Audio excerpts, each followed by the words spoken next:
안녕하세요. 저는 충신대학교 허계영 교수입니다. 우리 아이 잘 자라고 있는 걸까? 다른 아이들도 이런 행동을 하는 걸까? 이런 질문 한 번쯤 해보신 적 있으시죠? 아이를 키우다 보면 매일 새로운 행동을 마주하게 됩니다. 이런 질문은 결국 아이가 잘 자라기를 바라는 양육자의 마음에서 비롯됩니다.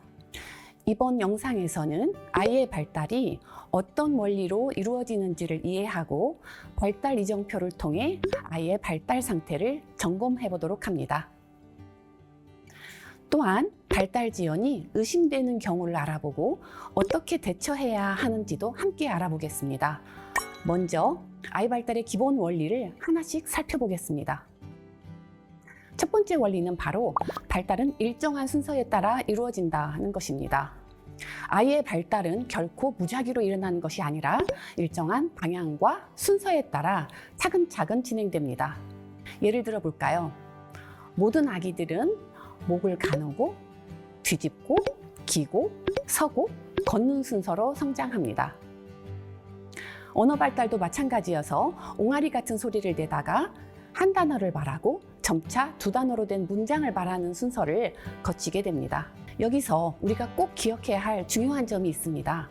그것은 바로 발달이 조금 늦은 아이의 경우에도 이 순서는 대부분 그대로 유지된다는 사실입니다. 즉, 어떤 아이가 또래보다 성장 속도가 조금 느리다고 해서 발달 단계를 건너뛰거나 순서가 뒤바뀌는 일은 거의 없습니다. 단지 자신만의 속도에 맞춰 같은 계단을 차근차근 올라가고 있을 뿐입니다. 두 번째 원리입니다. 발달은 다양한 영역에서 통합적으로 이루어집니다. 대근육, 소근육, 인지, 언어, 사회성, 자조 능력 등 여러 영역이 서로 영향을 주고 받으며 함께 자랍니다. 예를 들어 공을 던지고 받는 놀이를 생각해 볼까요?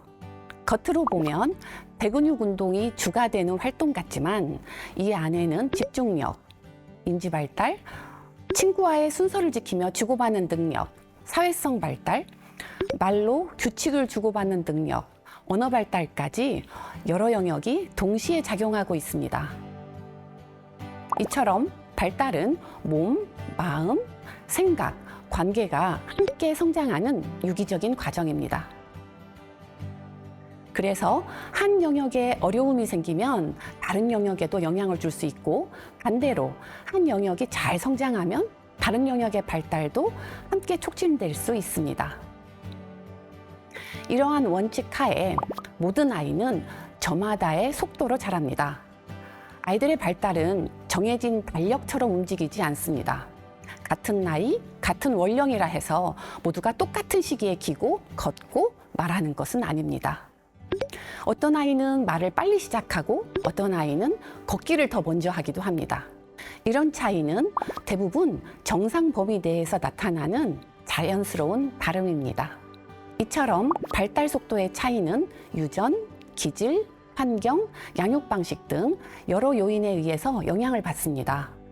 하지만 여기서 중요한 점은 다름과 지연은 다르다는 것입니다.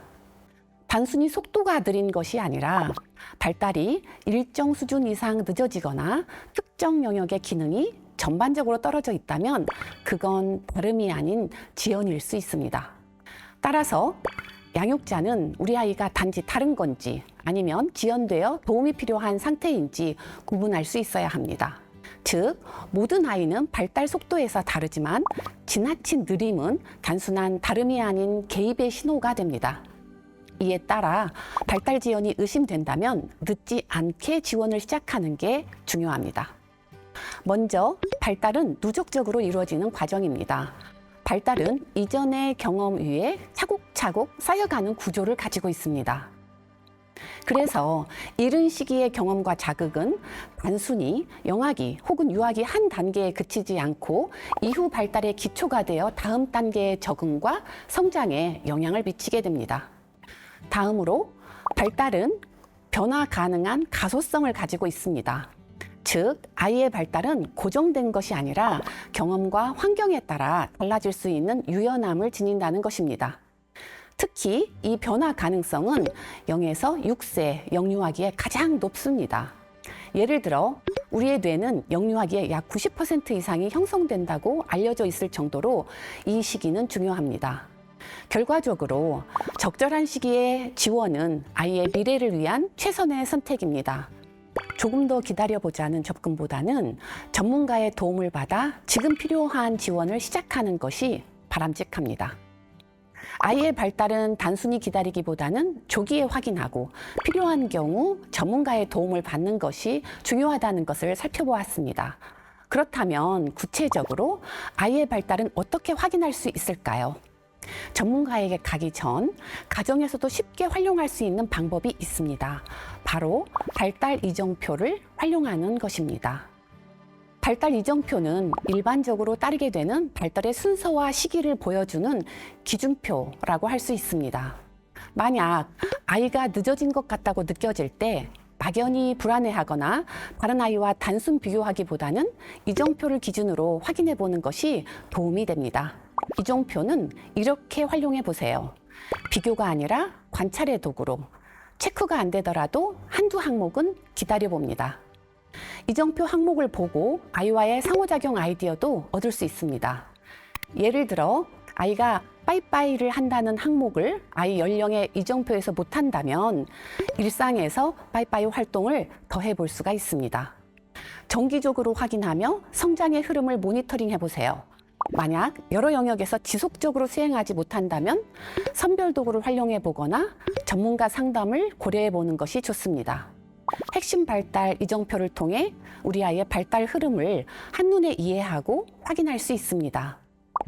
핵심 발달이란 연령별 발달 방향성과 중심 과제를 요약한 것으로 6개월부터 5세까지 연령별로 나타나는 대근육, 소근육, 인지, 언어, 사회정서, 자조 영역의 핵심 내용을 체계적으로 보여줍니다. 발달 이정표에 더해서 연령별로 발달 지연을 가장 먼저 알아볼 수 있는 핵심 신호를 살펴보는 것도 필요합니다. 이 부분은 소아청소년과 전문 의료진의 말씀을 통해 알아보겠습니다.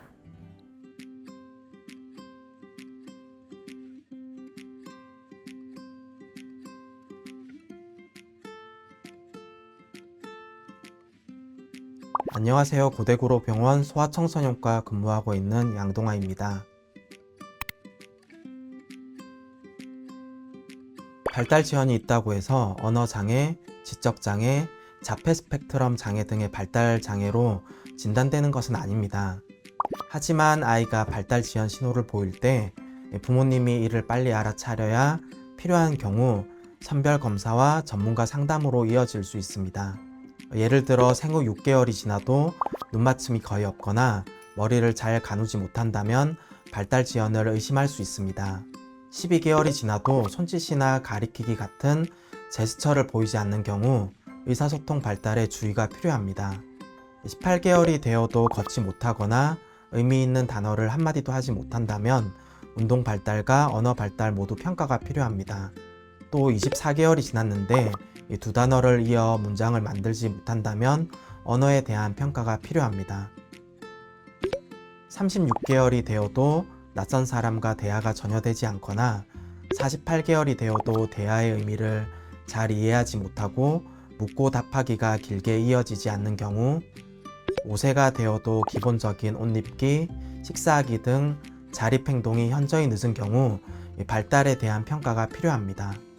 이 밖에도 또래와 잘 어울리지 않고 반복적인 행동만 고집하거나 특정 사물에 과도하게 집착하는 경우 역시 평가가 필요한 발달 신호로 볼 수 있습니다.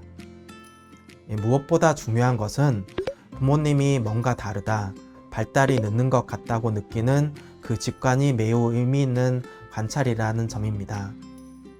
이러한 신호가 보일 때는 혼자 걱정하기보다 조기에 전문가 상담을 받아보시는 것이 아이 발달을 돕는 가장 안전한 방법입니다. 자, 이번 영상에서는 발달의 원리와 발달 지연을 알아볼 수 있는 핵심 신호에 대해 다뤄보았습니다.